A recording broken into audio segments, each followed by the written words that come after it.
هنأ المعلق الجزائري بقنوات بي إن سبور حفيظ الدراجي المنتخب المغربي بتأهله للمربع الذهبي من كأس العالم قطر 2022. ونشر الدراجي تدوين على صفحته بالفيسبوك جاء فيها: المنتخب المغربي في نصف نهائي كأس العالم على الطريقة الإيطالية بعد أن سجل 5 أهداف وتلقى هدفا واحدا في 5 مباريات.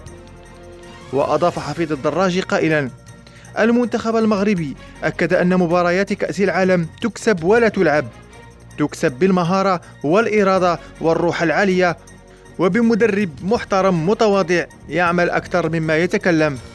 وأضاف قائلا: ما كان وهما بالنسبة للأفارقة صار حلما تحول مع الوقت إلى واقع وليس مجرد صدفة. وختم حفيظ الدراجي تدوينته بالقول: ألف مبروك للمنتخب المغربي وجماهيره. تابوناو في القناة باش توصلوا بكل جديد الأخبار الحصرية.